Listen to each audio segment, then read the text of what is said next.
नमस्कार। हम लोग दासबोध देख रहे हैं। अभी समास छठवां श्रोते जन स्तवन। देखिए समर्थ रामदास ने किस किस को प्रणाम किया है, याद याद करके। कितने विनम्र है। देखिए श्रोते यानी जो उनका दासबोध सुनने वाले हैं, उन श्रोताओं को भी वो प्रणाम किया। क्यों किया है? श्री राम आता बंधु श्रोते जना, भक्त ज्ञानी संत सज्जना, विरक्त योगी गुण संपन्न सत्यवादी। कौन कौन श्रोता उनके सामने बैठे हुए रहे होंगे? देखिए आप, जो भक्त है, ज्ञानी है, संत है, सज्जन है, विरक्त है, योगी है, गुण संपन्न है और सत्यवादी भी है। अलग अलग क्वालिटीज। देखिए एक सत्वाचे सागर, सत्य के सागर हैं और सत्व के भी सागर हैं। बुद्धीचे आगर, महान बुद्धिमान है। श्रोते वैरागार नाना शब्द रत्नांचे, जिनके पास शब्दों की का खजाना है, ऐसे ज्ञानी पुरुष जे नाना अर्थावृताचे भोगते।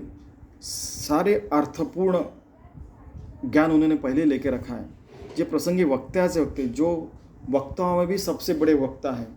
नाना संशयाचे छेदिते, निश्चय पुरुष है। कोणताही संशय, कोई भी संशय वो नष्ट कर सकते आपका। ज्यांची धारणा अपार, जो अपार धारणा वाले, जे ईश्वराचे अवतार, सारे भक्तों में, सारे श्रोताओं में, हर जगह वो भगवान देख सकते हैं। इसलिए वो भगवान के अवतार कह रहे हैं हर श्रोता को। और ऐसे भी होंगे उनके सामने। ना तरी प्रत्यक्ष सुरवर बैसले, जैसे सुरवर में देवों के देव भी वहाँ पे बैठे हुए हैं, ऐसे श्रोता लोग हैं। किम है ऋषेश्वरांचे मंडळी, बहुत सारे ऋषि मुनि वहाँ बैठे हैं। शांत स्वरूपी सत्वागणी, जो शांत स्वरूप है। जयाचनी सभा मंडली परम शोभा, जो श्रोताओं में बैठने के बाद जो सभा उसकी यानी आभा फैल जाती है उनको, यानी ऐसे श्रोताओं में ऐसे लोग बैठे कि जैसे बड़े बड़े लोग, तो उनके कारण श्रोताओं की सभाओं को एक महत्व आ जाता है। हृदय वेदगर्भ विलसे, जिनके हृदय में वेदगर्भ है, यानी वेदों का ज्ञान है। मुखी सरस्वती, उनके जीवा पे सरस्वती बैठी है। साहित्य बोलता जैसे भाषिती देवगुरु, यानी देवों के गुरु जो है वो बोल रहे, ऐसे जीवा पे उनकी सरस्वती बैठी है। और जो बोलने के बाद सभा मंत्रमुग्ध हो जाती है, ऐसे लोग भी हैं।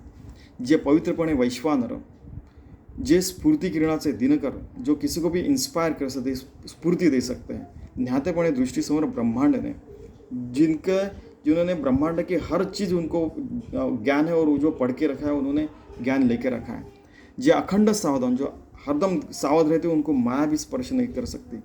जैसा त्रिकाल ज्ञान, त्रिकाल ज्ञानी, कि उनको पीछे क्या हुआ, अभी क्या हो रहा, आगे क्या होने वाला पता है।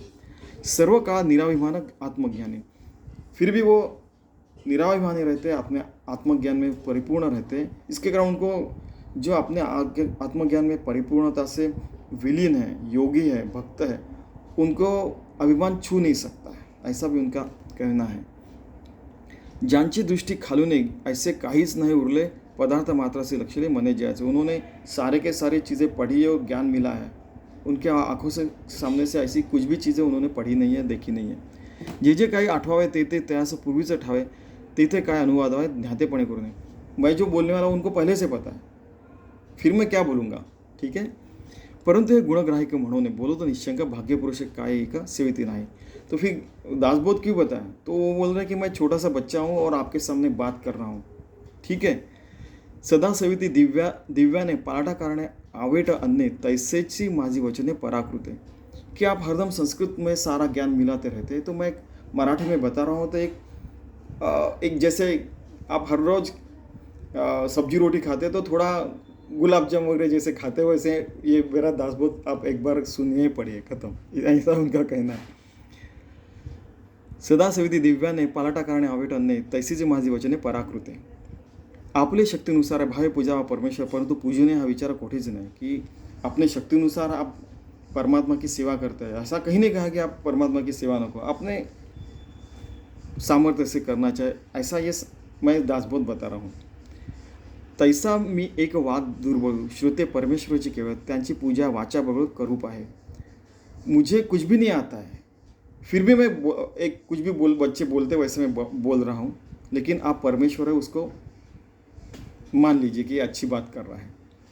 व्युत्पत्ती नाही, कळा नाही, चातुर्य नाही, प्रबंध नाही, भक्ति ध्यान वैराग्य नाही, गौल्यता नाही वचनाची, कि मेरे पास कुछ कला नहीं है, चातुर्य नहीं है, और एखादा अच्छा प्रबंध भी लिखा नहीं है, भक्ति नहीं मेरे पास, ज्ञान नहीं है, वैराग्य भी नहीं है, और अच्छे अच्छे वचन भी मैं नहीं बोल सकता, फिर भी मैं दासबोध बता रहा हूँ.